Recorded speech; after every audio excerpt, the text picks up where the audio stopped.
Good evening, Miss Chembe. How are you?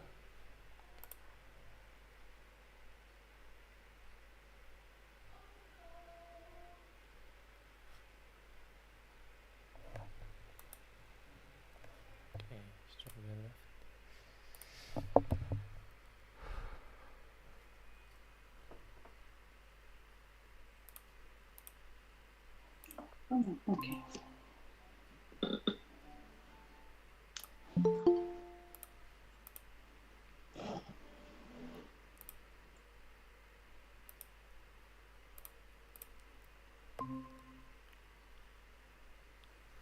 Good evening, Miss Chembe. How are you? Good evening. I'm fine, thank you.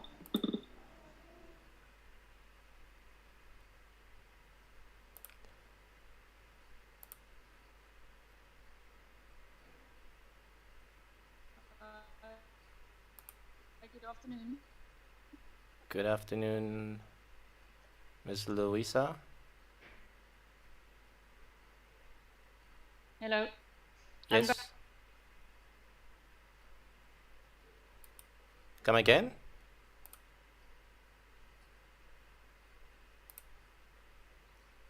Yes, yes. You can put yourself on mute. I'm just quickly testing some audio, and but I need somebody just at the background to continue to say something or keep us a little bit busy.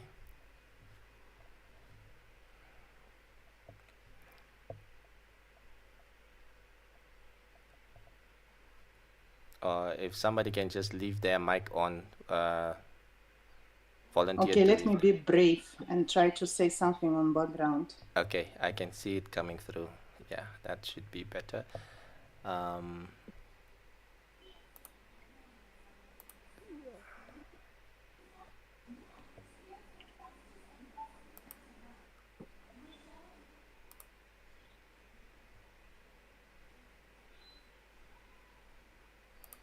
okay, is my voice clear enough? Last time we had a recording, it was a little bit soft towards the end.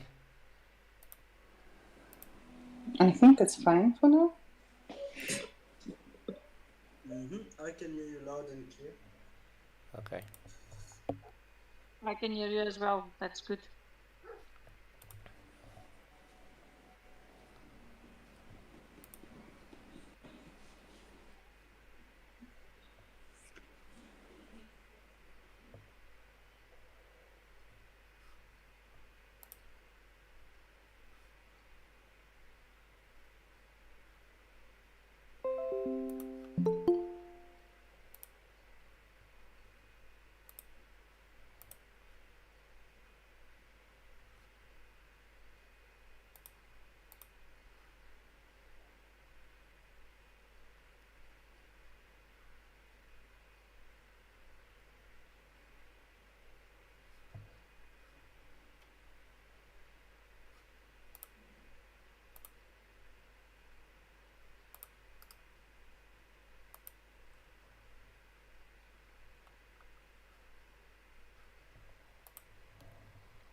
Hey, Coach Ivan, how are you?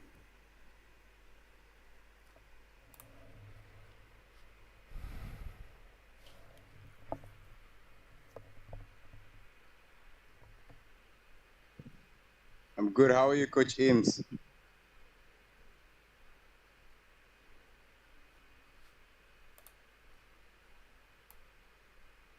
All good, all good.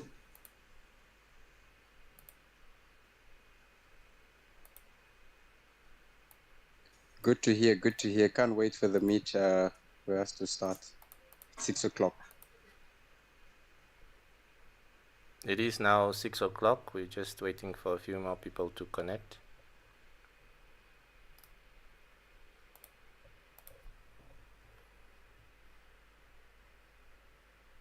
All right, noted, Mr. President.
All right.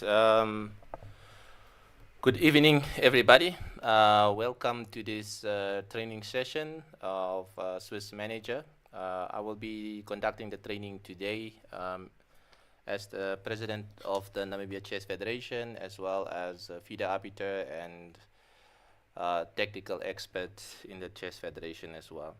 The purpose of this is just to acquaint our zones and people in the zones as to how to conduct themselves, and as well as how to make sure that we are adhering to the standards that we hope everybody else will also adhere to, and also in case there are mistakes here and there that we would know what to do, and especially to conduct our chess events in a professional manner and to avoid any hiccups here and there as well.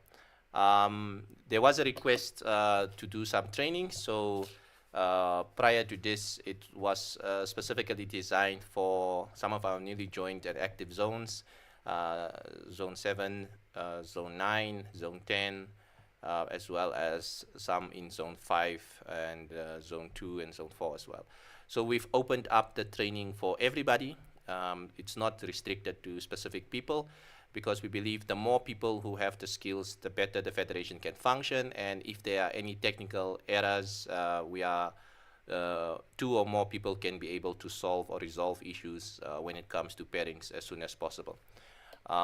So that is the purpose of this, and we hope that we can continue as such throughout the year, and especially all the other trainings that we have planned to have.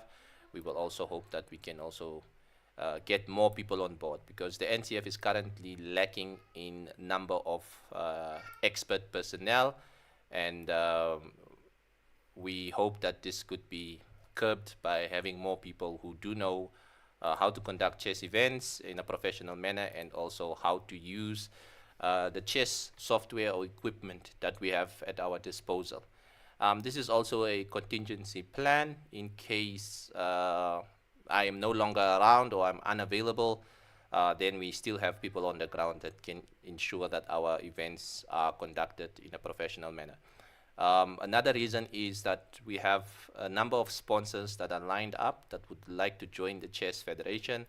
We already have sponsors that have joined us, and sponsors also have requirements that they want and standards that they would also like to keep, and this is also one of the reasons. The more we show them that we are a professional sports and we conduct ourselves in a very good manner, the more they are eager to give us the much needed funds that we need to ensure our events are taking place, and the remuneration, or as we said, stipends for the events, are up to standards as well.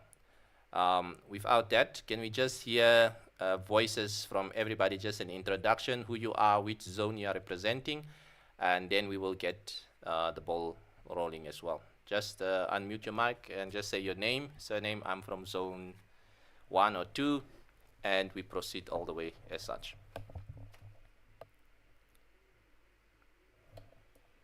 Hi, I'm Louisa Campbell. I'm from Zone 2.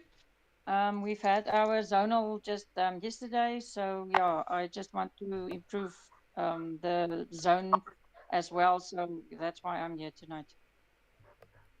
Thank you. Yes, sir. I'm Birgit Rousseau. I'm also from Zone 2, just an interested mother trying to learn more of what my kids know much more than me already. Hello, my name is Taleni Muyunda. I'm from Katima. I think it's Zone 9, if I'm not mistaken. Pleasure to meet you.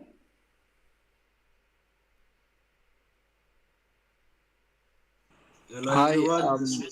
Oh, go ahead. oh, thank you. Hi, everyone. This is Neto Kasuto. I'm the chairperson from Zone 1. Yeah, that's all. Hi, this is Coach Ibs. Oh.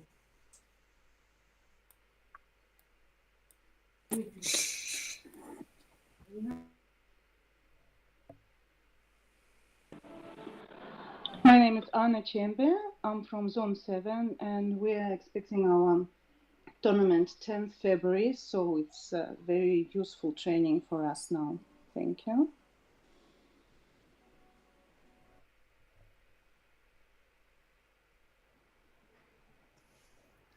Hello, I am Dr. Chembe, a chess coach for Crazy Chessmates Club from Zone 7.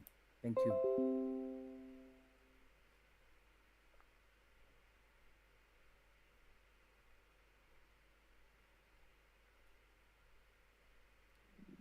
Hi, I'm Coach Ivan, and I'm also from Zone 4.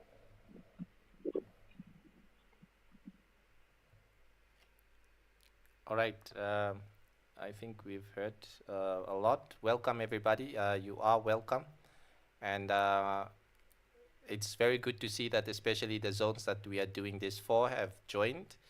And we hope that we can continue. Please do note, I have to announce that we are recording the session. We are recording it, and then we will be uploading it onto our Namibia Chess Federation's website through the YouTube page, and that's where you can also go and revisit the sessions that we have. I will just explain in a simple outline what we have set up for today, and then we will continue from there. So initially, this is an interactive session. It's not just a one-way. So if you have any questions throughout, please do raise your hand by simply just clicking on the hand symbol on your Google Meet. I just raised my hand over there. So I will be getting a notification once the hand is risen, and I will be able to pause and then give you the floor to continue as such. Before I start with the content, is there any questions from your side, or any expectations, and then we will continue. Just try by raising the hand if you have any questions. But this session is specifically for Swiss Manager.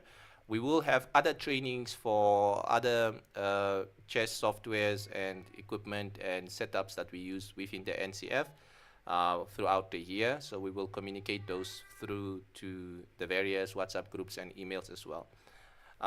Initially, we would like our zonal chairpersons to be well equipped with everything.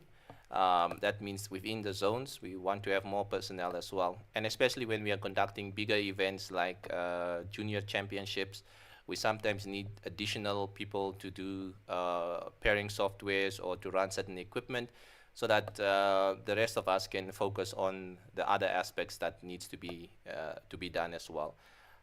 Especially looking forward to the upcoming junior championships as well as the schools teams championships, which is slated for the end of February. I will pause a bit if there are any questions at the moment. If not, we will continue as well.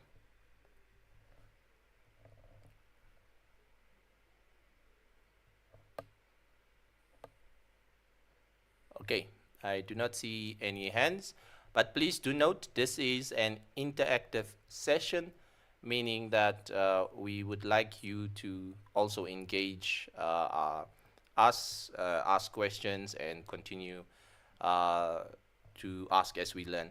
So the first part, I'll go through the content. We have set up an installation of the software. Then we have the new tournament setup. Under new tournament setup, there are a few things that we need to look at there, which are types of tournaments and tie breaks, and also the arbiters of the events organizers. We also have entering players for a specific tournament. And under entering players, we have set up a specific structure which we would like everybody to follow from henceforth. So that is, we add by FIDE database, and then we have a manual add, and then we have removing players as such. And also when we do add players, we also have a new database that we will be showing you, which will be the NCF database. And that will also be under manual add at the moment until we have uploaded it also onto the chess results. We are still working on that process where we upload it to chess results. Thereafter, once we have added some players, we will then look at our sort and pair. How do we sort the players and how do we pair the players? And then we also have additional information that we need to add, which involves date and time. And then that's just the pairings. And after we have done the pairings, we have the upload to chess results. And then after upload to chess results, we will have the final tournament files that we will also look at, and also how to basically get our winners at the end of the day without any hiccups. So that is the schedule for today, and I hope that it will be a very interactive session, and we will continue as such throughout the whole session as we continue. Yes, so to start off, I've opened up my screen. I think it is visible. So to make it easier, we will just type in Google Swiss Manager, and then you can see that already some of the instructions is to download Swiss Manager or install Swiss Manager. So Swiss Manager homepage, it's there, but if you click on download or you just follow the homepage, it should be able to download the file. It takes you back basically to this Swiss Manager file, which is the chess results page as well. And then the first one here is the updated version. I'll just make it a little bit big so you can see. So the first one says if you update a new version, you need not to deinstall the previous one, so it's just help. So this one, Swiss Manager Unicode version Windows 7 and newer, this one is the one that we are looking at the moment. Swiss Manager works on Windows much better than it works on Mac and Linux operating systems if you are using any of those other ones. For Linux, you have to install Wine add-on. I think for both Linux and Mac, you need to have a simulator for Windows that will allow us to have, because for Windows, it's already pre-made. Okay, so once you download, it's a very small file. It's about 5.7 megabytes for download in Windows. So once you download it, we will just run through the installation process. You will get a pop-up message there that just asks you security warnings. So here it's just giving us the indication that we're installing. It's just a simple next. It will ask us to install. We just click on install. Okay, I'm installing this one because maybe it's the updated version, so it will also be good. So simple as that. Once you have installed it, the installation is complete, and that is it for setup and installation. A very straightforward, simple, and process. Questions at this point, or we can proceed?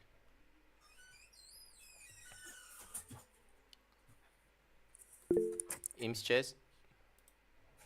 Hi, Mr. President. I just wanted to ask, normally when you download, you get the limited version. So where do we get to activate to the full version? Because Okay, I think we download the demo. I will come to that point at the later stage. Yeah, that's when we are doing the upload to chess results. Okay, no problem. Yeah, but it's a very very valid question. So I have installed it, and normally you will see on your desktop the icon for Swiss Manager. It just looks like a chessboard without any chess pieces attached to it.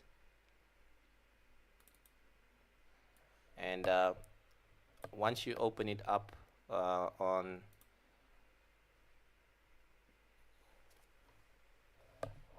Windows, it will look like this. Now, initially, what Coach Im said, it is initially it says a demo version. The demo version means that you can just try it out for a new bit, a little bit here and there. However, we will be using a full version because the NCF is registered on it. So I will explain about the full version later on. But for now, we just want to ensure that we have the tournament software set up, and we will be creating a new tournament as well. I still do hope that this is clear enough for everybody to see. At some point, if it's not clear, I will zoom in where I can, and we will see how we can continue with that as well. So let's just run quickly through.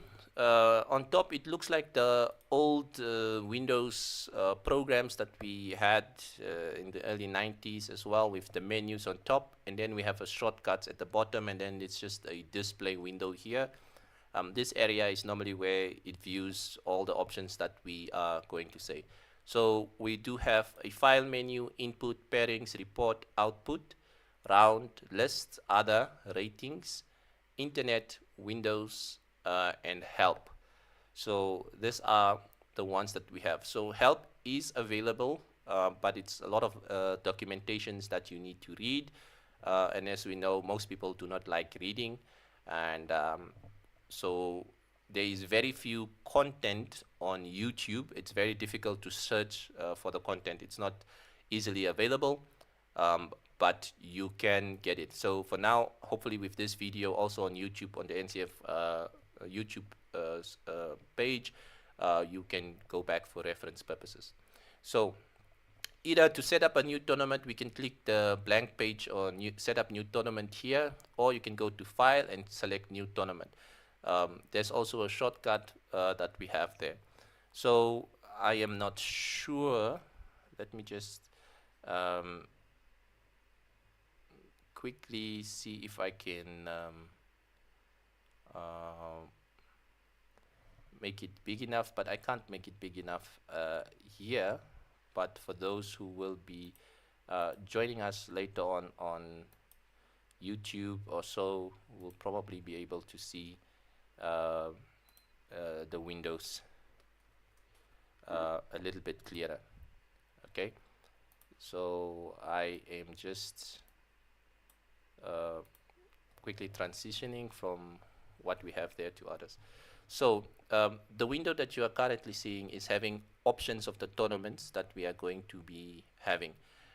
Most of our tournaments are Swiss tournaments, okay? A Swiss system which can allow any number of players, and also it allows late registration of players. Or if players, this is for individual tournament where all play all, or a specific group for girls only, where all play all. So this allows us, if we have, for example, we want 7 rounds, but we are starting with 6 players, and we are not sure if player 7 and 8 will be coming, so we can do Swiss. However, if you start a Swiss round with a certain number of players, there will be a time where the software will no longer be able to pair, because Swiss pairs according to points, number of wins, and then it continues like that throughout the tournament.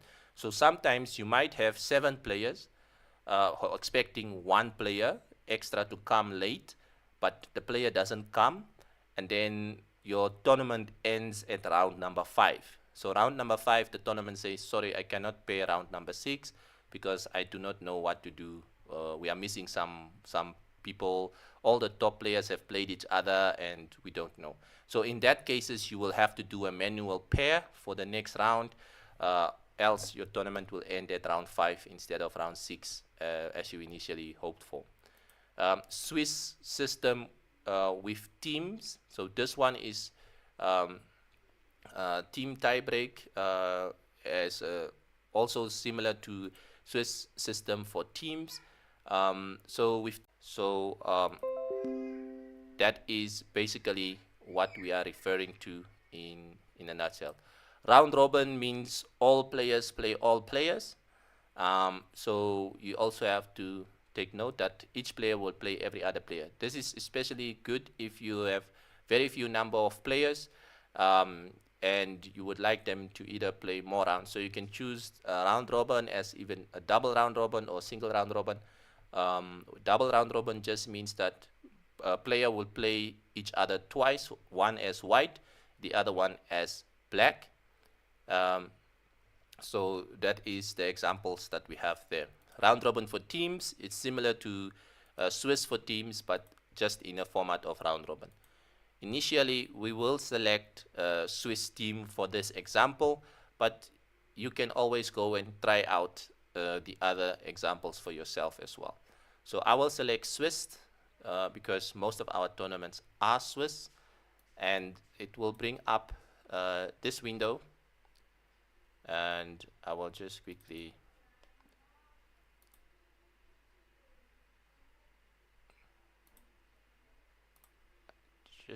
have to change the window.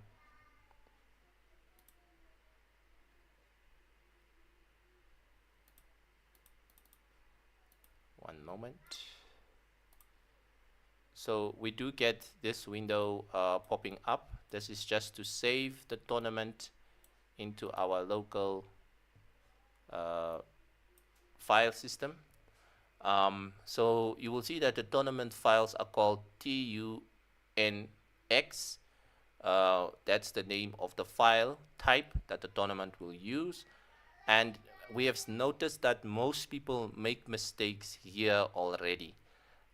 And by mistakes, I mean that you sometimes change where the tournament is saved. If you change where the tournament is saved, then later on, if you want to create a backup, it will save again at another place. And if something happens and you want to retrieve it, then it shows the wrong tournament. So you have to have consistency as where you will save your tournaments all the time. So for example, this year I started with the National Chess Championships. I created a folder under the Swiss Manager Unicode Tournire or Tourni, or we just call it the Tournire file folder. And here I will also create just here example tournament, and I will open it and I will save my tournament as example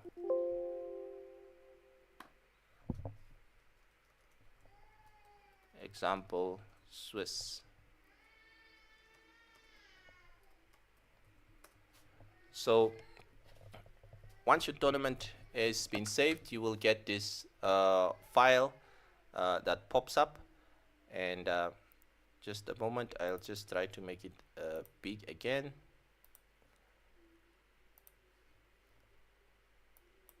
So I am making it big on the window that will be posted on YouTube.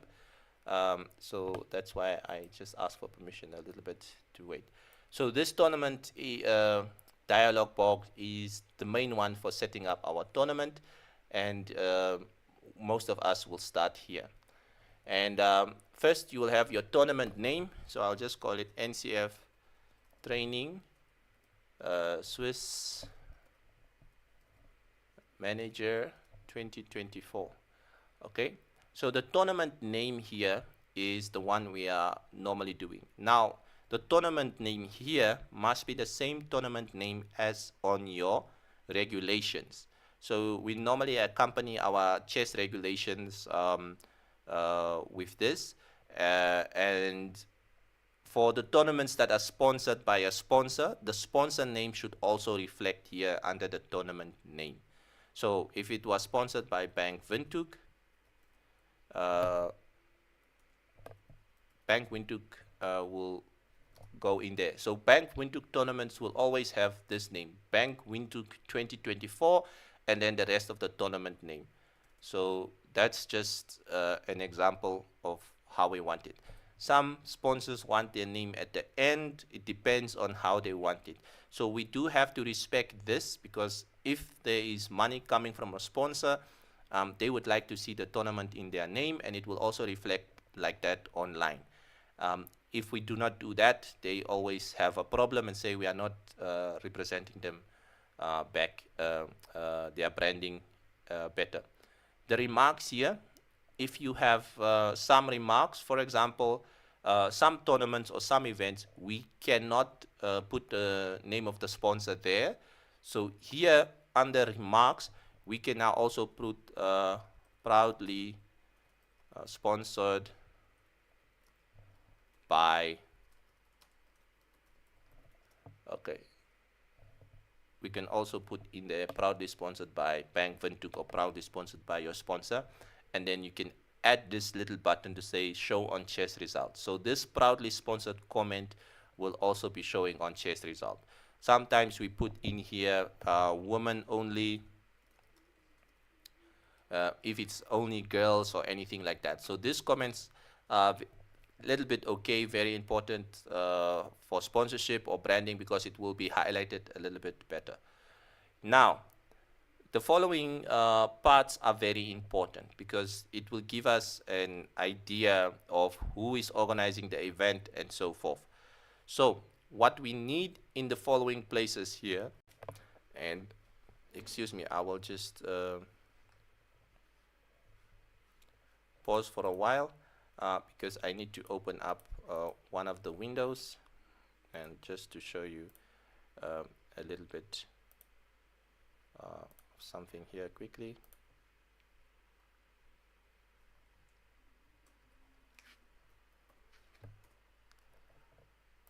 Okay, so what we need to do is the following. We also need to have our FIDE, the information that we need.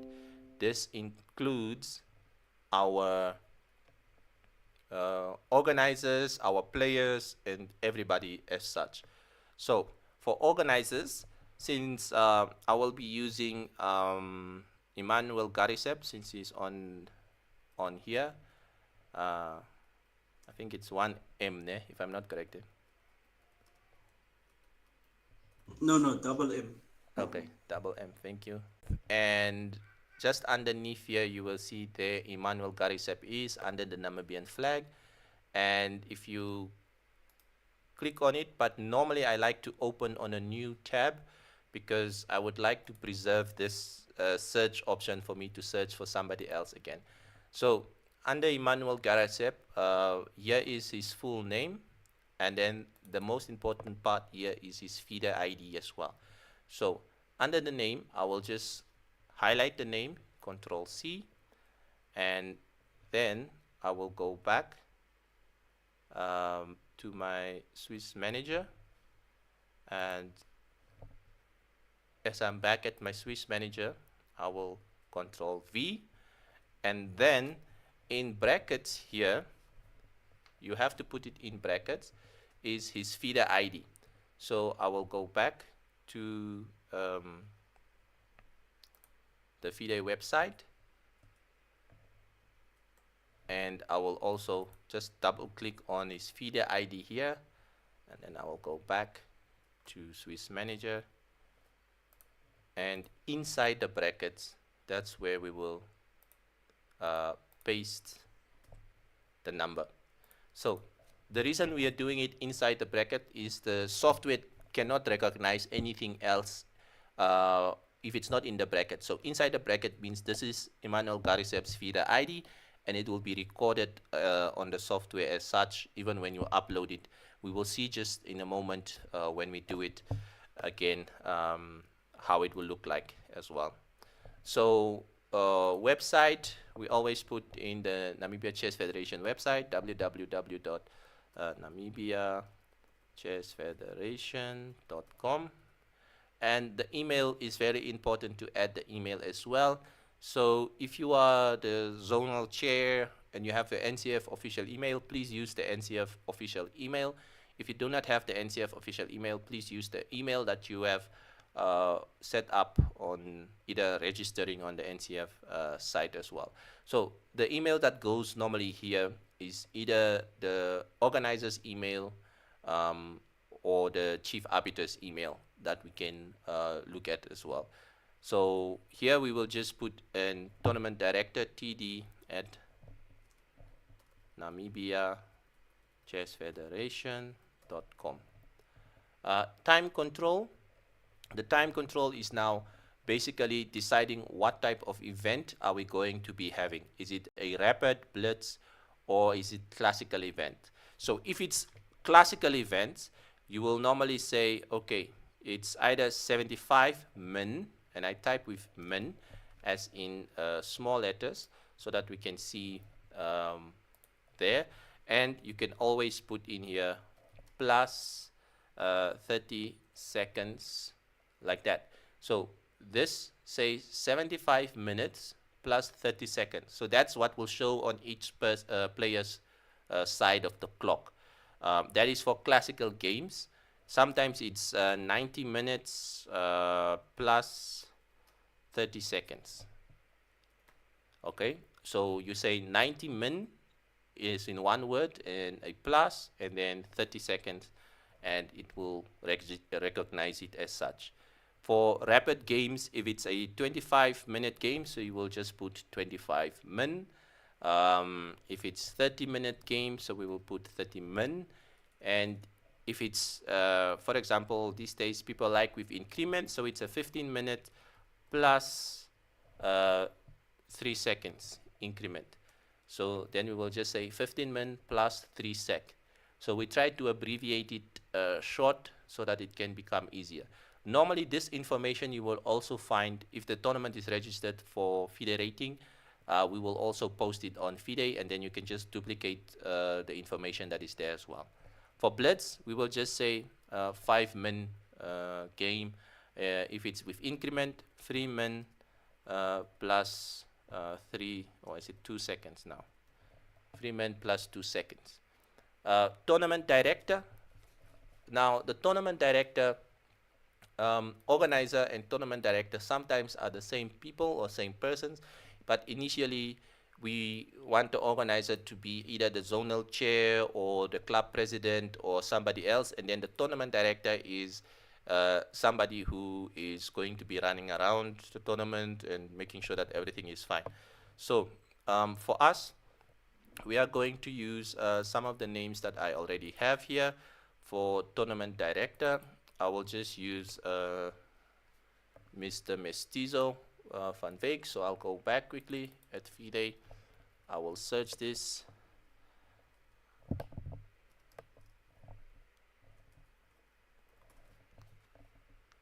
Here it is.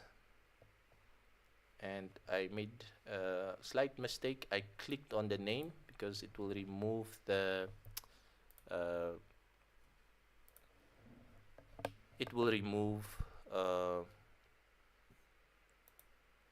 the search, so I cannot go back and search again. So I will paste it in here, and once again in brackets we should add the FIDE ID. And normally I keep, if we are in a zone, I keep all of those information on a file. Just to show you an example, I keep all of those information on a file like this, which is all my tournament director, chief arbiters, everybody who's an arbiter. I keep their names and FIDE IDs ready so that I can just copy and paste in advance. It makes it a little bit more easier than to go back and forth all the time. So same for chief arbiter. Now if I have to do the chief arbiter, I will just quickly do the same thing. So yeah, I will add myself, and then in brackets I will quickly add the FIDE ID. So the FIDE IDs never changes, it's the same. So we can actually do this for more arbiters. How many we have, or it depends. So up until here, just to check, are we still together? Is there any question? I'm just taking a breather, pause. If we are together, then just give me an indication. Okay, Miss Chembe? Chembe?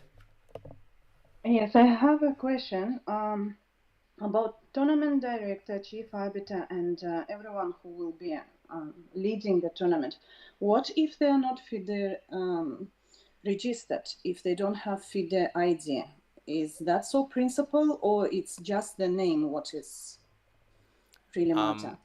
The name is still fine, but if we want to count the tournament for ratings, it will become a problem. So a tournament will not be rated if we don't have somebody with an official FIDE ID. So the tournament directors and such, you can request a FIDE ID from the NCF. So each and every individual can become a member. You do not need to be a player only to get a FIDE ID. So you can be a non-player and still have your FIDE ID, and then you can just be in the form of organization like that. So let me just show you an example here. For example, with Mestizo van Veek, you can see that he's not rated, not rated, not rated. So he doesn't have any ratings under his name. But if you click on organizers, yeah, under arbiters and organizers, then you can see that, oh, he is busy doing something. He was February here, He's been an assistant arbiter, anti-cheating arbiter. He was at RNB Open. So under your arbiters and officers, organizers, you do get your international statuses and recognitions as well. So it's not only for players, but everybody can have a FIDE ID. And if we do it this way on our tournaments, when we register it like this, then it becomes easier for us also to make sure that you get your norms and your titles, and you also get international qualifications later on if you have enough norms acquired. I hope that answers the question. Yes, that is very exciting. Thank you. I think we all use that method to be registered. Thank you. Okay. All right. Initially, the three things that we highlighted, which is the organizer, the tournament director, and the chief arbiter. These are the three. Okay, Mr. Israel.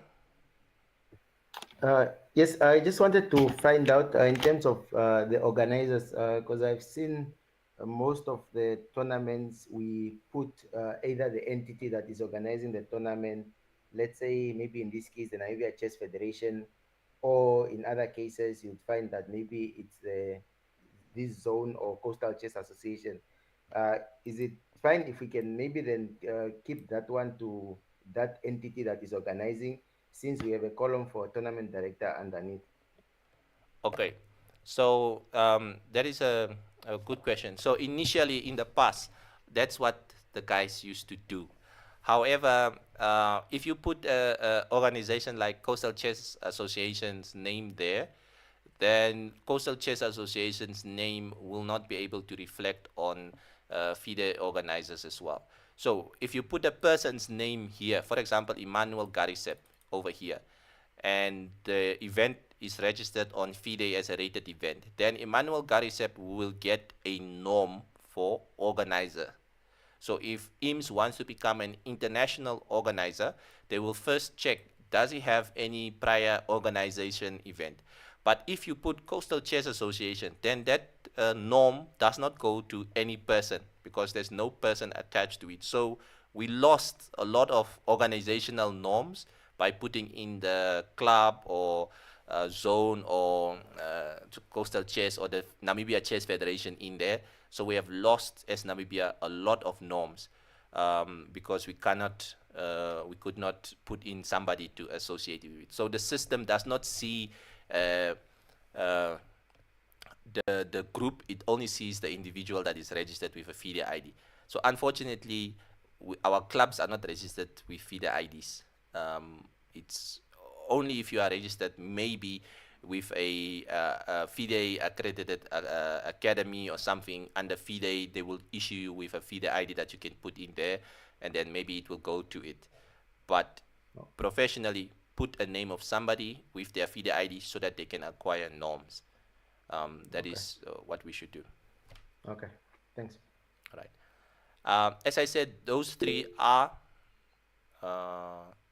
yes, is it, I don't know, is it Ms. Chamber or Mr. Chamber now? This is Mr. Chamber. Continue. Yes, my question is, if then somebody doesn't have a FIDE ID, what should be done in that case? That's where now NCF membership comes in. You make sure you are a paid up member, and then you just put in a request for your FIDE ID. So with NCF membership, we will require you, I think this year should be the final year where we will require still some of your details. After next year, we already have most of the people's details onto our database. So we will just check if you are a paid up member or not. But FIDE ID is a lifetime ID, so you only need to get it issued once. So we encourage, just make sure your NCF membership is paid up, and you send us a copy of your ID, birth certificate or something, just so that we verify the names are correct. We will explain the names a little bit in a short while we must make sure that everything is correct. I hope that answers the question. We should proceed. I need to go a little bit fast. We are still just at setting up the tournament. There's still a couple of points that we need to look at as well. As I said, the first three organizers, tournament director, and chief arbiter are important. You cannot start a tournament without any of those. And then we must select Namibia under the federation. If you select any other country, it will not show under the Namibian flag, it will show under some other country's flag. You can do that, but the other countries will basically delete you from their system, and then you will not be able to find the rounds online as well. Location, initially we want us to indicate the town, and then here, number of rounds. How many rounds are we playing? Is it 7? Is it 9? So in most cases, the number of rounds are just 7. And then if it's a rapid event or a blitz event, normally it's a one-day event, so it will be from the 28th to the 28th. If there are age groups that you are looking at, you can look at the age groups, cutoff date.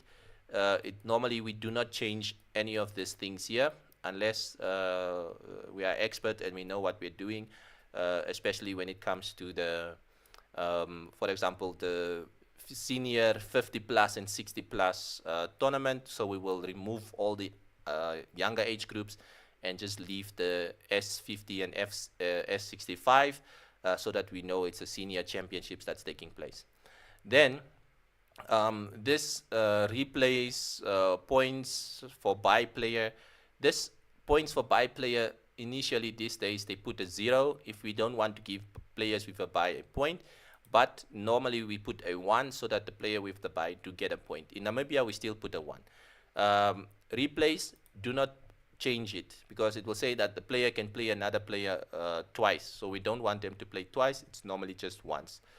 Then comes the sorting. Under the sorting we have national rating, international rating, then national rating. So initially we will select from now on international rating, then national rating. Okay, if it's not federated, we will only select national ratings. If it's not a federated, all our events we want it to be national rated from now on. So this is also why we are doing this course. All our events are going to be national rated. So if it's national rated, then please, it's better to select international ratings than national ratings, because if you don't have international ratings, it will still look for your national ratings as such. Then this question, is it federated or national rated? So you can tick yes for federated if it's federated, and then it will ask you here on top the feeder event ID. So once you select federated, it will ask for event ID. The event ID is normally created by the NCF, and then we can look it up because we will need to submit a report there. If I select no, that event ID disappeared there on top. It's no longer there. For national ratings, we can still say yes for national ratings, and normally we do not change the game points. We do not change the match points for a by team. We do not change anything. If it's a by team, then it's for teams, so we don't change there. Time control, we said it's blitz. So we also click on blitz. If you don't click on anything of there, it will make a red and say please select time control, and that's the one at the bottom. At this point, if you click OK, it will then go into the file. But we don't want to click OK. I just want to show you under tie breaks, which is the most important one. So sometimes we just do general and then we don't do the tie breaks. So we have to go and do the tie breaks. The tie breaks are very important because that makes up our event. And the tie breaks are normally coming from our school invitations. Just a moment.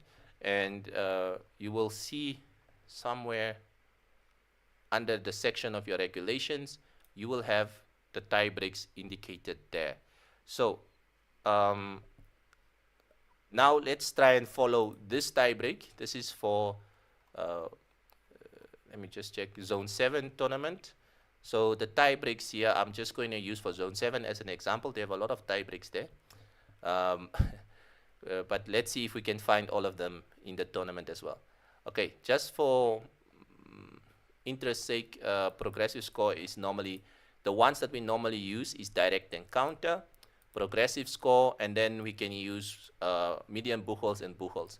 Most wins, it's not really necessary because progressive also counts in your wins as how you won, okay? But sometimes most wins can also work as a tiebreaker. Okay, so coming back to this, so we saw that the first one is direct encounter, the second one was progressive. So progressive is reserved as FIDE tiebreak progressive there. So here it says it only wants 5 tiebreaks, so I have to remove some. Sonnenberger is not there. Greater number of victories, that's most number of wins.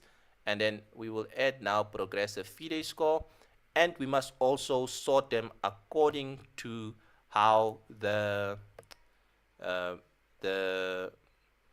tie breaks are on the regulation. So direct encounter first, progressive score, number of wins, median buchholz, and buchholz. So that's the way we should do it. So let's just also follow suit. So direct encounter, next I must see progressive score. So progressive score is currently last. So I will select minus line 1, line -1 until it's number 2. Greater number of victories. Then for buchholz and median buchholz. Median buchholz is the one with a parameter of variable 1n and 0,1 n 3 0n, and buchholz is normally with just 0 zeros everywhere, or you can even the first parts are 0 zeros. So this one is buchholz, this one is median buchholz. So median buchholz will go up and buchholz will go down. So initially this one is let's just quickly explain. Direct encounter is what happened between me and my opponent. Did I win or did my opponent win, even if we are at the end of the game? So normally it will be indicated by a 1 at the end. If not, it will be indicated by a 0. Progressive score is how did I play in the tournament. Did I lose at round 1 or I only lost at round 7? So this is also important. It looks at how did you progress during the tournament. Greater number of victories is, did I win games and my opponent just draw? Okay, maybe I have 4 wins, 3 losses. My opponent has 3 wins and 4 draws, but we ended up with the same number of points, so it also looks at that. So a win counts more in these cases, like that. Buchholz is just the strength of my opponents that I played. So did I play stronger opponents the whole tournament and my opponent just played easy opponents the whole tournament? What happened there? Okay. So we are looking at that as well. And the median buchholz that we are talking about is it removes my strongest opponent and removes my weakest opponent at the end. So that is what we get from the tie breaks. Normally 5 tie breaks is a lot. We normally keep it capped at 3 or 4. Okay, but if you want to resolve some of the issues, then those are also the ways to go. If we click on arbiters now, under arbiters, you will see that I placed, if you go to general, there's a chief arbiter, there is my name and my FIDE ID in bracket. Under arbiter, you will see again, there is my name and my FIDE ID is also showing under arbiter. So this is how we normally see, and why we put it in brackets, because the system picks it up as a FIDE ID automatically. And if it's FIDE rated, it will automatically also detect it as well. The other fields over here, we do not mess with, especially here with the database key, which is not showing now. It will show later on. I will come back to that. And the rest of the things, we leave it as it is. So general, tie breaks, and then you just check on the arbiter if everything is fine. Once you have done everything here, we go back to general, and then we click on OK. So once we click on OK, then our scene will now change to this window where we now can start adding players. Okay, I just have to take a breath here. I hope the first half was now okay. So we did the installation, we did setting up a new tournament and tie breaks. I hope those parts are clear. I proceed from here.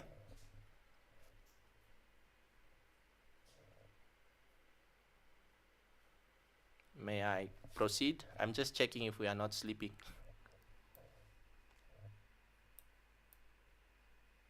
Yes, we can proceed. Okay.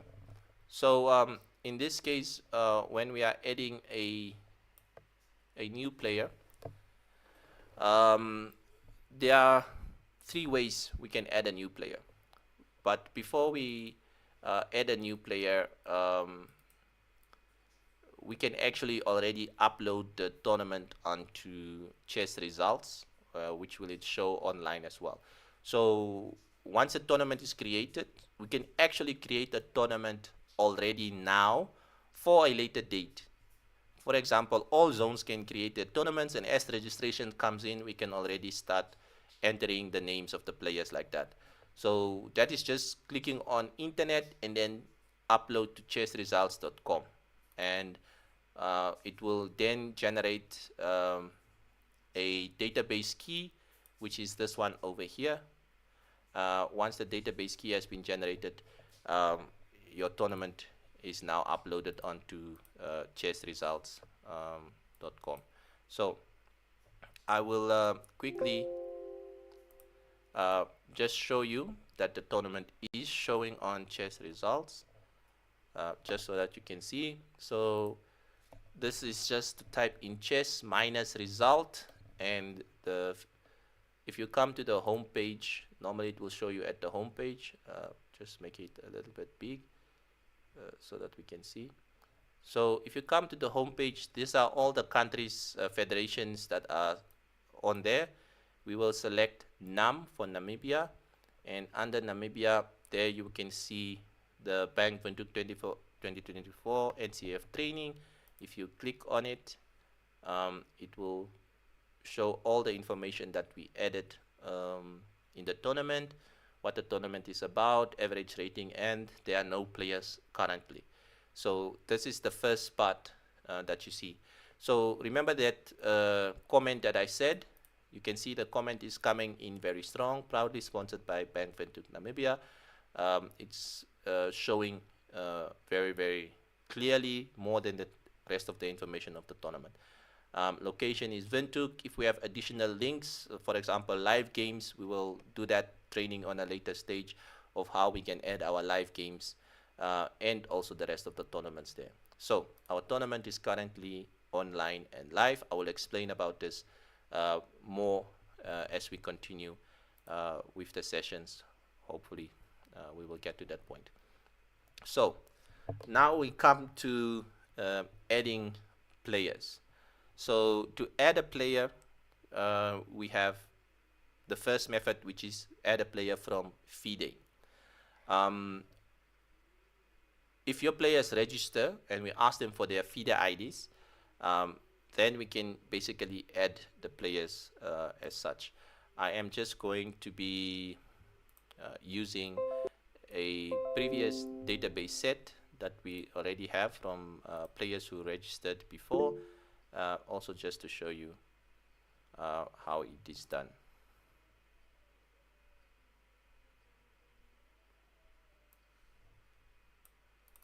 Okay, so I am at the moment showing you this one. Just want to make sure.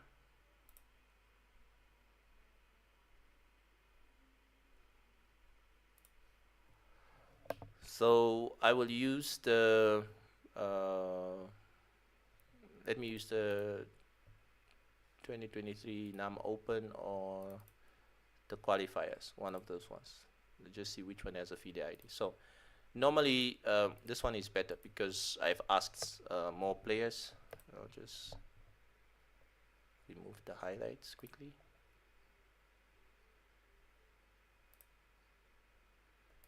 Okay. So when a player registers, we ask them for their name, email, surname, and then a FIDE ID. Initially, if a player has a FIDE ID, we only need the FIDE ID. We do not need any other information other than the FIDE ID. We did ask player ratings, but FIDE ID is okay. That's all we need. So here we have a lot of players with FIDE IDs, which is very good for us. Now let's go back to our tournament quickly, because I need to explain how do we do with the tournament. Ivan, boys.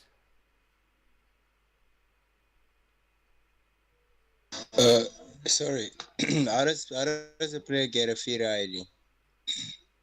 You become an NCF member and you request for your FIDE ID.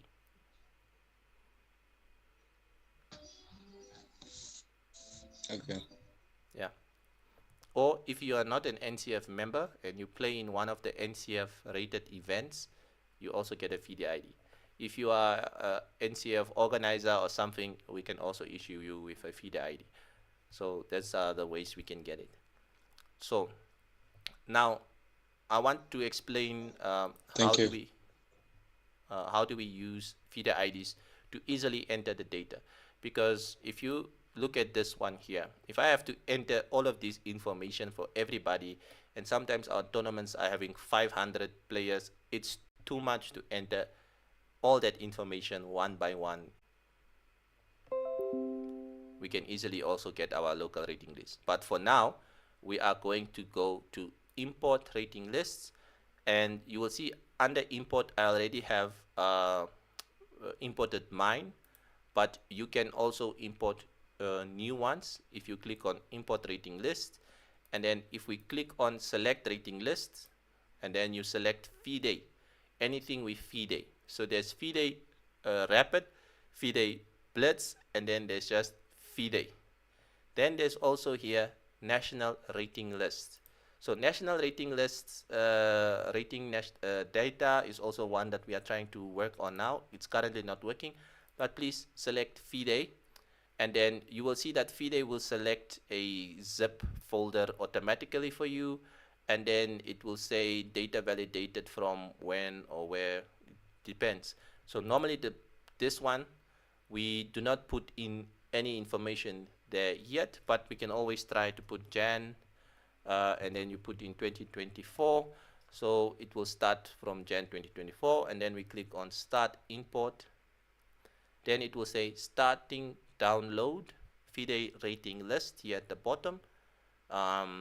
It normally takes some time because it's downloading a lot of information from the FIDE database, so you do need internet connection for it to work. At the moment, it's still having the loading circle.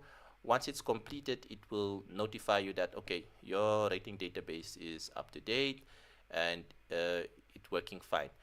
You have to do this even if you already have a FIDE ratings database list. So you have to update it to the most recent one, because the players that played in newer tournaments may not have been shown over there as well. So currently, now it's saying write players, so it's now writing players, it's reading the list, and finally it gives you this following report, which says that rec input, how many players did it input, how many players did it output. So once you get something like this, it means it has successfully updated the database. You will also notice that on the rating list order, you will see that the FIDE Jan 2024 is now currently saying 28/01/2024, and the FIDE Rapid and FIDE Blitz is saying 2023. So it's having the 2023 one there. That was the classical rating, but remember our tournament now is a Blitz rating, so I also need to update the Blitz rating so that it can be the latest one. So again, I will go there under FIDE. This time I will select Blitz, and I will also say January 2024, and I will say start import. So I'm just updating my database so that it can make sure we have all the latest information for all of my databases. Okay, here you can see again a little bit more players there than the previous one, and again it changed that one. So I am also going to do it for the rapid, just so that I know my current database is all up to date. So you only need to do this once. Once you have it for your specific tournament, you set it up, your whole life becomes much more easier than anything. So all the tournaments that we say FIDE rated, you only need to play it once, and then your information will be uploaded onto the FIDE database, and once we upload this, it should be fine. So now we have updated our rating lists. The software knows we are up to date, because if we click on the rating list, everything is showing Jan 2024. That's fine. Now we start adding our players. So initially we use Google Forms to enter each of the players. So I just need to copy the FIDE ID of the player. So I'll Control C, and I go to the program, and here at the bottom, right at the bottom here, not here where you see name and surname, right here at the bottom where it says name or code, we will put in the letter F and paste the person's FIDE ID, and we can press enter. So once you press F and the person's FIDE ID, you will see the person's name now appear here under FIDE. So you will then double click on the person, and it automatically adds the person and its information. Country where the person is from, the name and the surname of the person, as it is in your Google Sheet. We normally want to use the name that is provided by FIDE, because when it's calculating the rating, it makes sure that there's no mistakes on the names. Let's try the next person. We have another person here.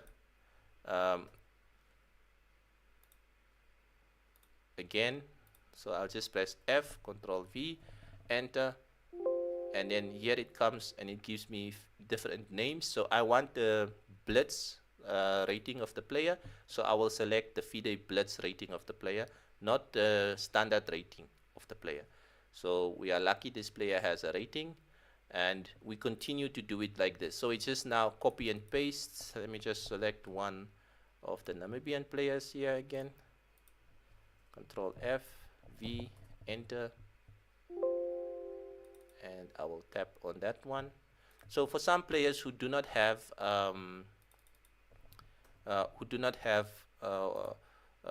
certain rating points for Blitz or Rapid, we will just use the standard ratings as a benchmark, and after we use the standard rating as a benchmark, they will definitely get some ratings later on as we continue. So let me use another player. I'm just using about more. We need about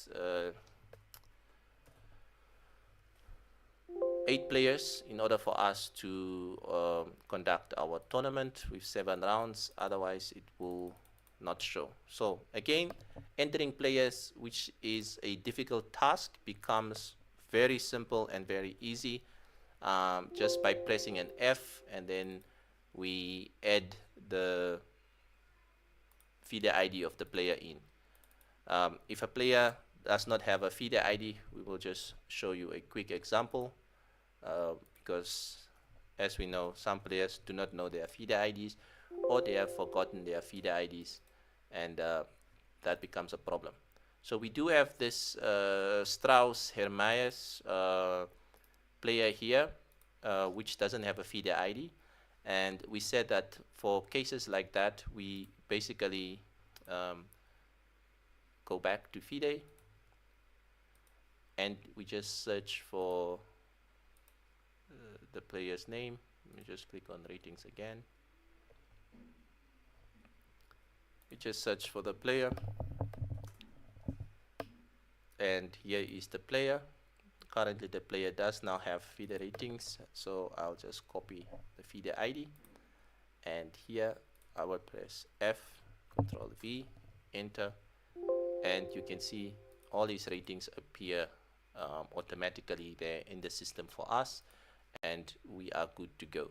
So this is the examples that we are looking at. Let me also just copy this one more, and then we will check how many players do we have.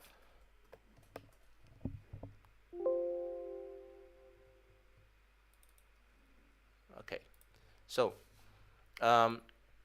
that is now using the FIDE ID that we can add players.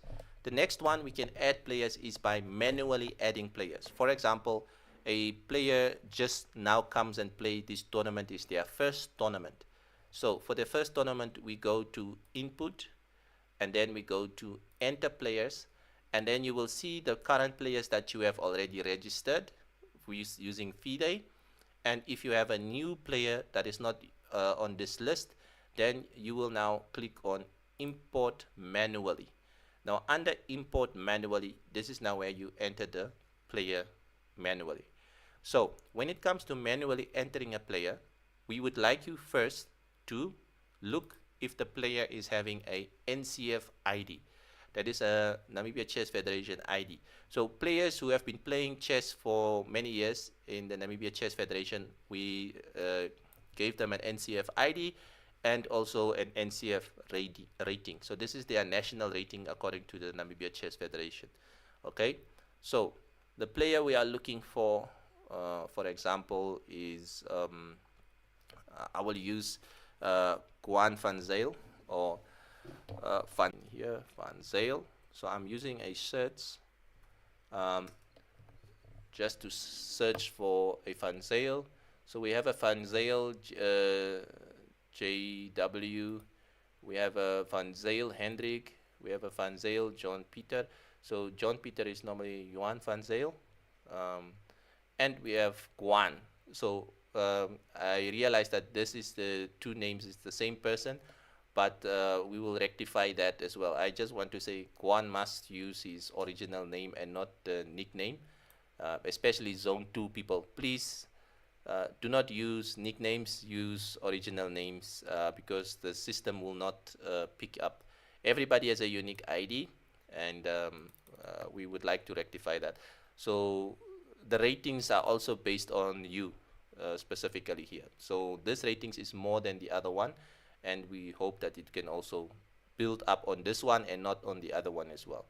So on FIDE, he's registered as Jean Peter, and no longer as Guan, because if you participate internationally, you will not get recognized, because they say that person, Guan, does not exist on your passport or anything like that. So this one is the one that we are going to be entering. So we start with the surname.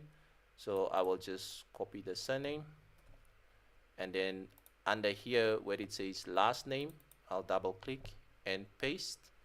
And then where it says the name, so we will take John, and then we will paste the name over there. So this process is a very long and tedious process, because we have to enter it manually. This is why we encourage everybody, please, to have FIDE IDs. It makes our job much easier, and we don't need to do many things over and over again. So this one I've entered, I'll click on OK. So that's how we enter a player manually. We can also update players. For example, we have 10 players now, and we found out that, okay, player number 3 doesn't want to play anymore. We just select the player's surname, we delete. Should the player be deleted? Yes, we delete the player, and then we click on OK. So that is how we basically enter the players, and we use our NCF database or FIDE database to make sure that the player is actually present at the time. So that is it for point number 3. We are now going to point number 4. Any questions here, or can I just proceed?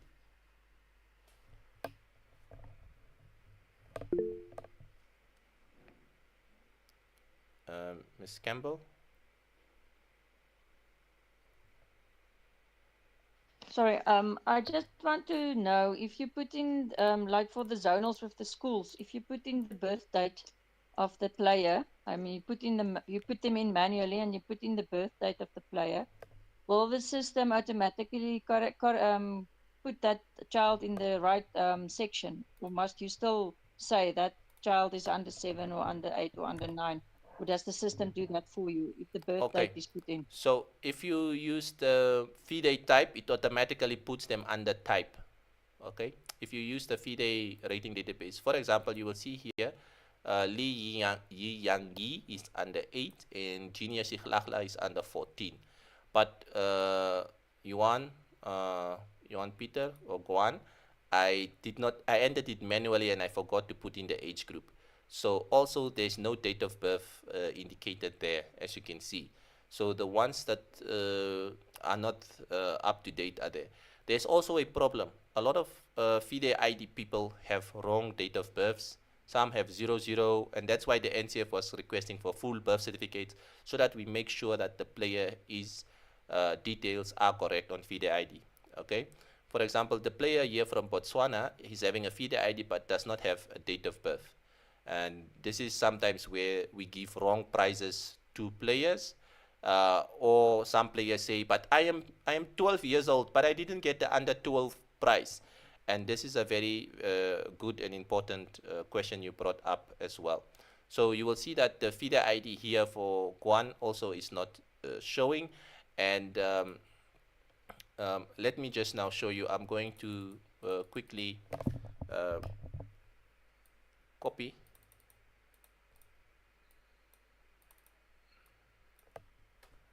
Copy this, and I will just quickly go to the FIDE website, and I will search quickly for Guan here, and then enter his ID.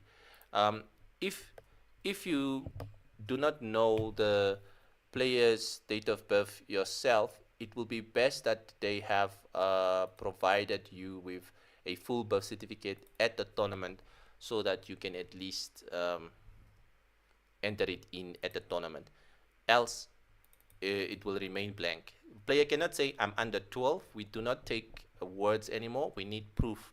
And sometimes this can be, as I said, we are lucky we have 9 players here. But if you have like 200 players and 100 players, you have to do this. It becomes very tiring and a problematic situation for all of us.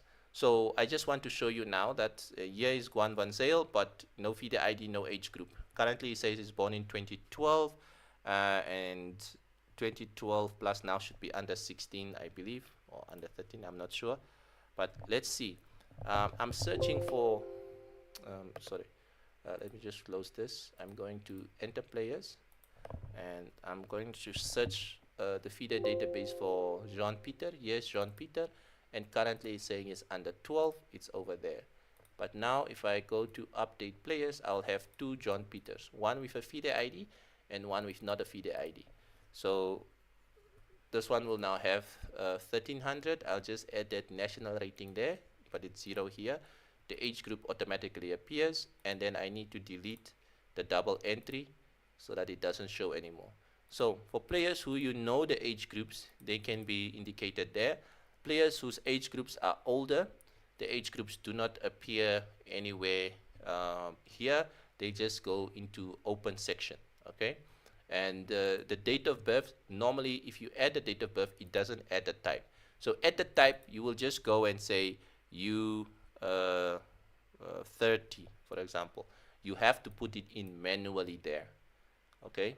Not the date of birth, but the type. Because if you sort the winners, it will look for the type and say, okay, under 12 winners, here are all the under 12 winners, here are all the under 8 winners, and so forth. I hope that answers the question as well. There is another. Yeah, I think so, because I was wondering if you put in the birth date, that it automatically will give you the type, but it doesn't do that. So yes, the birth date is there, but you still need to put in manually the type. So yes, there can be problems with if you put in the birth date that, for instance, you put in the type wrongly, and it can be reflected on the tournament wrong list. That is possible. Yes. So I would Okay. say No, thanks. a Yeah, that's what I wanted to know. yeah, I would give a general ruling that if you have players who does not have feeder IDs and does not provide birth certificates, normally those players, they don't qualify for category prizes unless they show you proof of their age groups. It is like this in all sports. Some sports have player cards. If you play netball, soccer, whichever one, there must be a player card where the player's identification or birth certificate or player ID to prove their age groups are there. Else, do not edit Yeah. yourself. I warn you, do not edit yourself, because it happened in one tournament that the player said, I'm under 16. And then we added the player under 16. The player won under 16 category, just to find out that the player's friend who played in the under 18 section came and said, but why did my friend win under 16? But we are the same age in the same class. And then we asked, but we didn't know. And then that player is long gone. He took the prize, and when we finally found the player, he said that, I'm sorry, I forgot my age.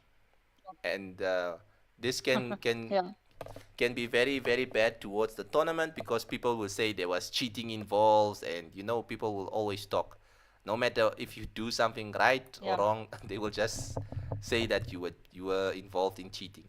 So that's why we are Yeah. very strict. Full birth certificate, you will get tired. I don't care if you get tired. If you don't give me a full birth certificate or an ID, I do not register you, unfortunately. I don't want to be the one to answer angry people at the end of the tournament, and you will be the one laughing at me. So we also have to be Yeah. serious when it comes to situations like that at the end of the day. Okay. Okay. No, that answers my question. Thank you. Yeah, so we have entered the players, and we have now enough players that we have. At this point in time, I would say it's the best time to click on save. You will click on save the tournament, right?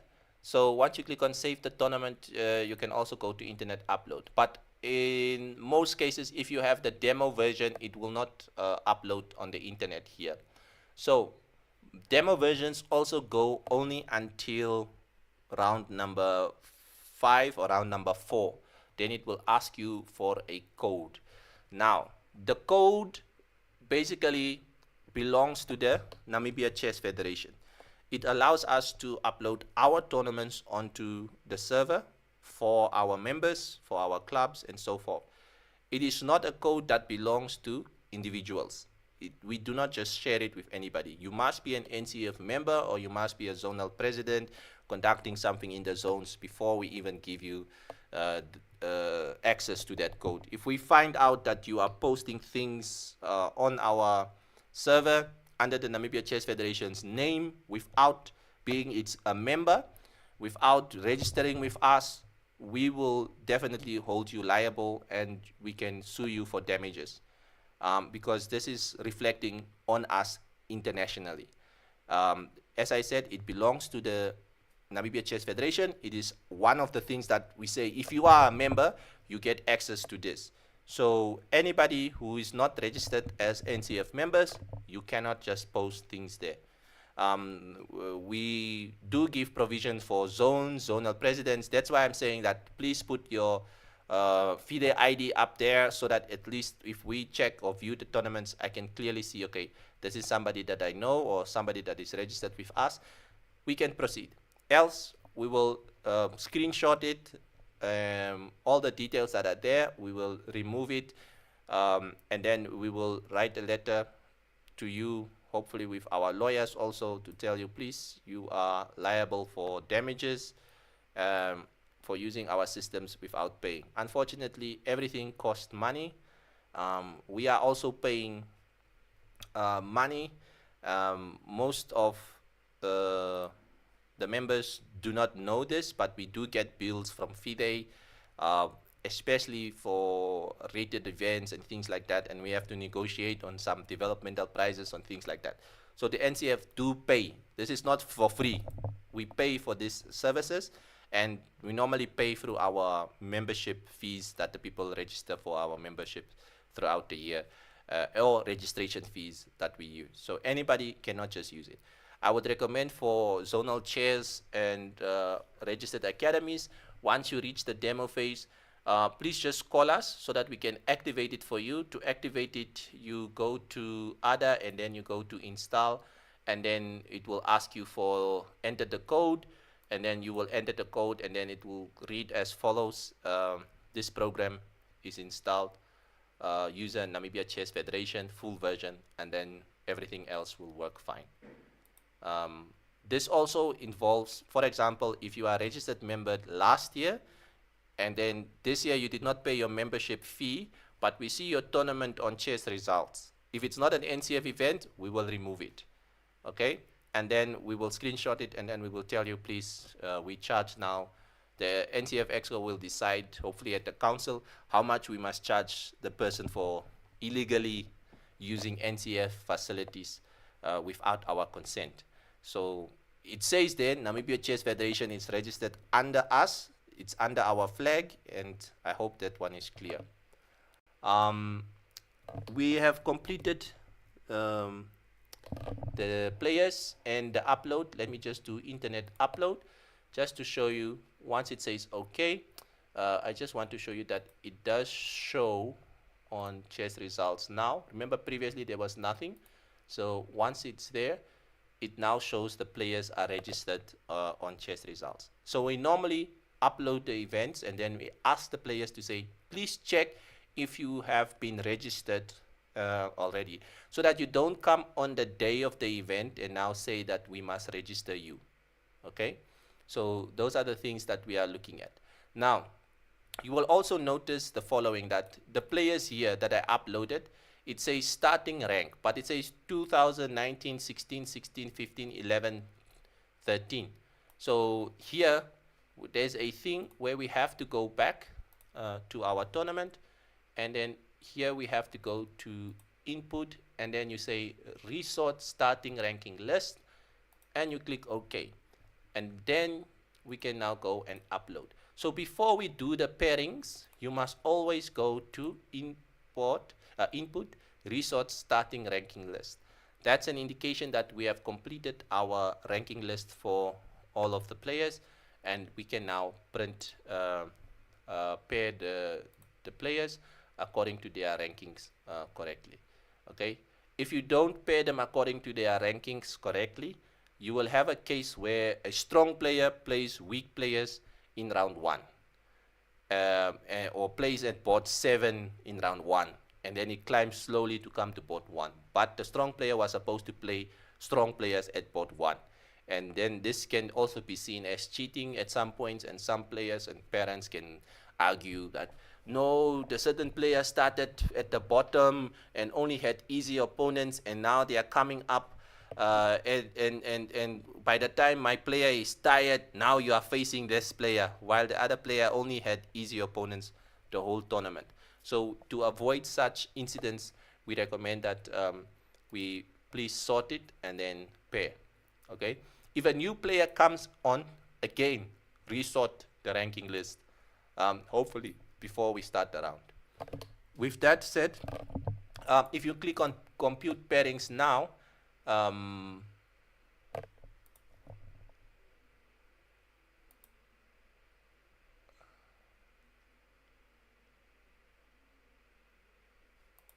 okay, I do not know now, what did I do?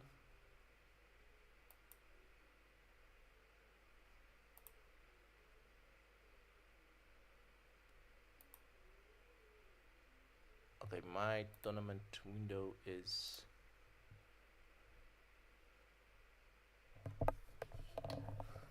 not working correctly. I do not know what. If there's a window open, I closed. Okay, let me just close it here, and I will reopen it up.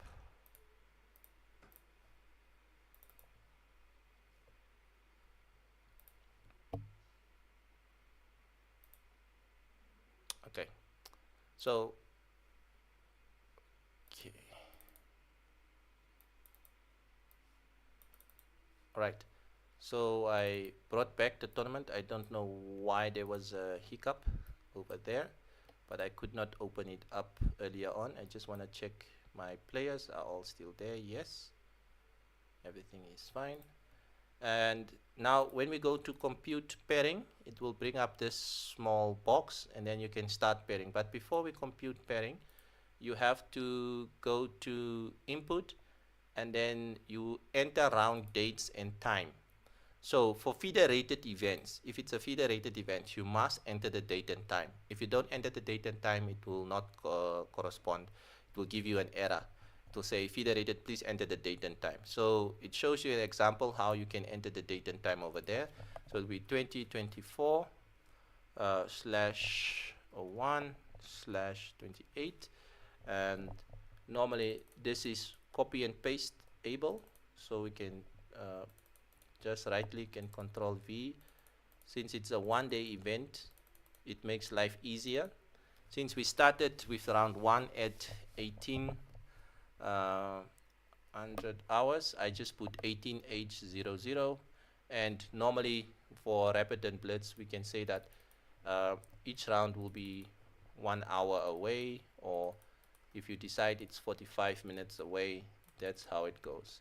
So this is also important because it will show on the tournament schedule on sorry, that's 20. This is 19. And this is 21. 22.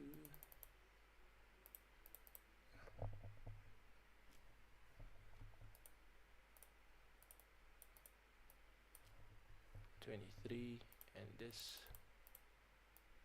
will be 00, and the last time will be 2024/01/29. So I'm just putting in the dates correctly so that it doesn't clash with anything. And once everything is done, one more save, always save. Sometimes you can save the tournament as or back up the tournament, but now we just use the shortcut for save just to make sure it's saved. Then we click on pairings, compute pairings. Okay, I clicked on compute pairings, and I think that's the reason it stopped responding. I am not sure why it is stopped responding. So let me just close again, reopen it.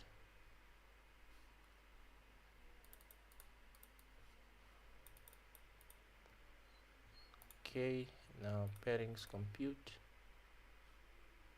It shows.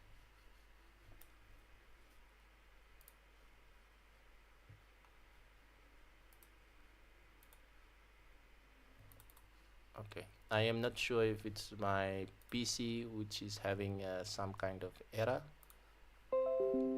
but let's try that one more time. Input, enter players. Yeah, all the players. Okay, and then pairings, compute. Okay, now it's coming up. Okay, so I'm not sure why the small window didn't show, but this is the pairings that we have. Initially, if you have internet connections, you can use feederjava-chessresults.com so that it uses the engine online, or if you have Java installed on your computer, you can use this. If you don't have it installed on your computer, it will ask you to install Java, so just follow the website link and then install the Java runtime environment because it uses Java. Please do not select anything else. We normally just use 1 or 2. If 1 doesn't work, we use 2. Okay, so it will say please make sure that you have internet connection. 2 will work. If you don't have internet connection but you have here it shows you can download Java free under www.java.com, and then that's the runtime environment for Java to run. The bottom here, pairing options, do not use accelerated pairings or any of those things. It's only for experts and some special tournaments. Color. if board 1, the strongest player has the option to choose a color by tradition. So if we do a toss, and then we give it to the player to select which color they want to play with. If it's black, then we select black here. So board 1 player, the arbiter can ask him to choose a color by selecting one of the tosses. Then, okay, here it's giving me the error. It says your Windows system Java seems not to be installed. You can download it from Java. So unfortunately, my Java is not installed. My computer was restarted, but I can use the Swiss Manager pairings from Swiss Manager internet connection, and it works. Now it says pairings are done. Once your pairings are done, you can go to lists, and then you can list the pairings, and then you will see the pairings. This is normally what we print out, and then we can print it out to the players, and then the players can see. Okay, so I'm just closing this. We can also do an internet upload at this point. Internet upload is the stronger one. Once you do an internet upload, your pairings will now show on chess results. Here you can see round 1, the pairings are showing there, and then the pairings are there as well. So this one is in terms of pairings. How do we enter results? The results are very simple. You just go to input, and then you click on enter results, and it will bring you your pairings up. You have your conditions here. I'll just make it a little bit broader. The first one is if white wins, that's the first one. If black wins, it's the second one down. If white wins by the opponent not showing, if black wins by the opponent not showing, you have a draw for half-half, and if no player shows, it's empty, or 0-0 FF. Okay, so normally it's just 1-0, 0-1, half, or 1F, 0F, or 0F, 1F. And when you enter results, for example, you enter the first 2 results, and then you can select either all or missing. When you select missing, you will see that the previous results don't show anymore. Okay, but if you ask where are the other results, just click on all. Once you enter the results, whatever the results are, you should always enter 1 and then click, or 2 and then click on upload to chess results. So once you click on upload to chess results, the players themselves, this is important, the players themselves can check on chess results if my results are correct. If my opponent, now if there's a mistake, they can quickly come and say, in board 1, your result is wrong. It was Kuda who won. Okay, so then you can now come quickly back, and then you click on all, and then you come here, and then you just click on 01F, you change it, then upload to chess results again, and then just tell them to refresh the page, and the result is now correct automatically. So we notice that most people don't upload the results, so players can't see if the results are correctly uploaded. And sometimes this comes, if you make a mistake, let me just enter now some few results here. Okay, upload to chess results, and then end. Once you have uploaded all the results, you can just go back to compute pairing, start pairing, okay, and then we do again internet upload, okay, and then input, enter results, not players, sorry, input, enter results. Now it's the next rounds, we just end random, upload, end, and compute pairing. So I want to show you quickly what happens if we make a mistake. So here we've uploaded, we are now at round 3, and this is normally what happens at tournaments, and trust me, you will encounter it a lot of times, especially with the junior players. Under Swiss Manager, it says clearly we are at round 3, correct? We are at round 3, we are about to start round 3. Round 3 pairings are out. Some players finish their games already. we can continue, or you are just continuing as normal. We are entering results. All the players' results are there. We enter, we upload, and we compute pairings. We are going to round 4. Now, normally when the players notice that we are closer to the end of the tournament, like there's only a few rounds left, like 2 rounds left, then you get this one player come running to the chief arbiter saying, hello, my results are wrong. I won round 2. But you didn't record my results. And then we are asking, but how is that possible? How did you win round 2 and we did not record your results? No, please call my opponent. My opponent will come and see my results for round 2. I am supposed to have 4 points, but I'm only having 1 point. For example, here, this opponent comes. So this opponent says round 2 they have had 1 point and things like that. This is a big violation because it affects the pairings. Okay. If we go to enter results and you go a round back. Now here you can see Shipindo Rawa said she had 4, but maybe she lost this previous round. If it's the previous round and no games have started, we can still correct it and then redo the pairing. So here I would have gone and given the point now to Rauha, Shipindo there, because and say, okay, here you won, I give you the point. That is for the previous round. So the previous round you can go by clicking here the round minus or round plus. Round plus now is this one. So round minus, we give the results, we upload to Swiss Manager, and then we have to redo the pairings because Swiss Manager works according to how much you win. So you go to rounds, you go to round 4, then you go to pairings, compute pairings.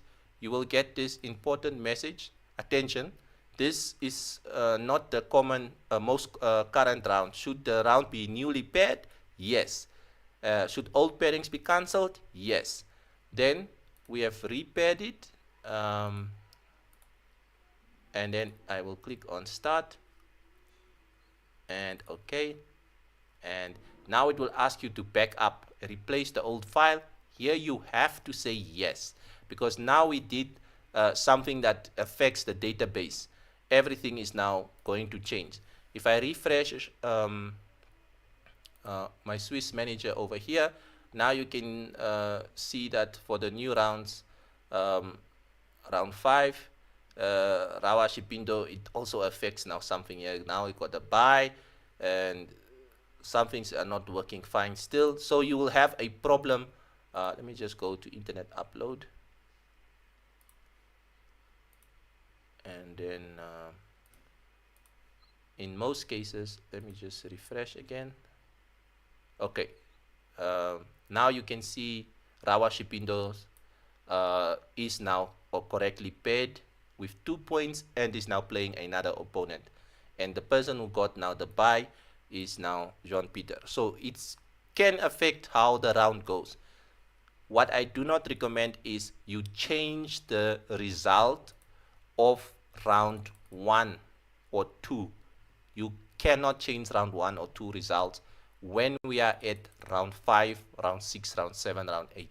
It's impossible. You will end up with a lot of complaints from the parents. It's cheating, and in these cases it will look like cheating because maybe this player did not want to play strong players.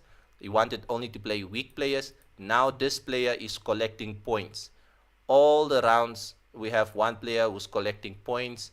Every round Rawa Shipindo now is collecting points again, and at the end of the day, a player who did not play strong players end up with the most points in the tournament. So we do not recommend changing the previous rounds, all the rounds that have passed results, unless it's the immediate previous round and no game has been played. That's the only factors that we have here. I think up to this point we have exhausted most of the things. I am open for questions since we believe we have answered all the questions or did the basic training wherever we need to do there. I see Miss Campbell.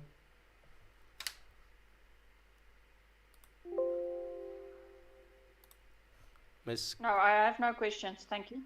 Oh, your hand is still up. Okay, so that is it. Sorry. For thank you for the training. I'm open now for questions, answers, suggestions if I may have missed something.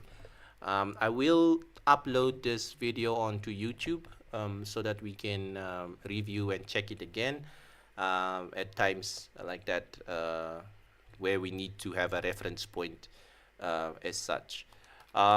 We will need some assistance in big events like the juniors for pairing officers, especially in the zones. We recommend that you also use the software because it's easy for us as NCF to keep track and also for rating purposes to ensure that the players do get their ratings. We want to rate the rapid nationals as well and try to give as many players a fair rating as possible in terms of what we want to achieve with the NCF. Other than that, I do appreciate most of you hanging on until this time, and also for the questions that you have had. Please note that once we do register federated events, you get title norms, and these are international qualifications that you build up upon, and hopefully at the end of the tournament it will reflect on chess results as follows. Once the tournament has been completed, I just want to show you, and then we will go to Bridget for the question. So once your tournament has been completed, it will have this blue logo. The one still active will have a green logo. So you can see here this tournament for zone 2 is still having a green logo, so it means that it hasn't finalized yet. So the tournament should be internet upload the last round so that chess results knows that the final round has been uploaded. We still have RCA year-end tournament, also it's not completed, and then we have the tournament with red is one that we either have not started or cancelled, one of the two, so we keep track of it. So initially we want to have a lot of green, sky blues all the way. Here you can see we had a double duplicate of the tournaments. That's because if we change something along the way, for example the round, somebody's points were not correct and you come and change it, then it will either recreate a new database file and overwrite the previous one. So those ones are still ones that we need to correct. Miss Bridget, your hand was up.